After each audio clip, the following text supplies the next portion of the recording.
ভাইজানের কবর জিয়ারতের জন্য সকালে মুয়াজ্জিনের আযান শুরু হওয়ার আগে আসতাম। সকালের নামাজ শেষ হওয়ার আগে এই গহিরা থেকে চলে যাইতে হইতো। আওয়ামী লীগ দুঃশাসনের অতটুকু নির্মমতা আমরা দেখেছি, অতটুকু নিপীড়ন আমরা দেখেছি। 2015 সালের 22 নভেম্বর আমাদের সবার শ্রদ্ধাভাজন নেতা এশিয়ার লৌহ মানব বারবার নির্বাচিত সংসদ সদস্য শহীদ সালাউদ্দিন কাদের চৌধুরীকে জুডিশিয়াল কিলিংয়ের মাধ্যমে আওয়ামী লীগ সরকার হত্যা করা হয়েছে।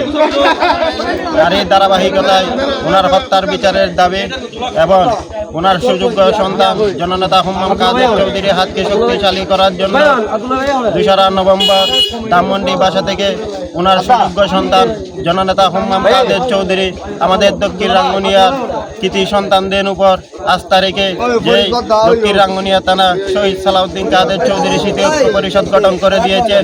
আমাদের দেহে যতদিন রক্ত প্রবাহিত থাকবে আমরা ততদিন ওনার আস্থা বিশ্বাসকে সমুন্নত রাখবো।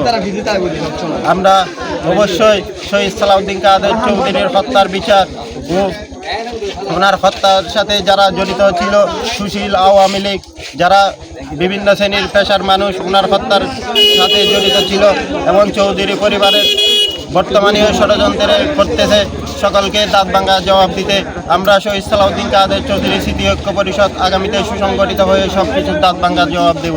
আমি এই আশা ব্যক্ত রেখে আমার বক্তব্য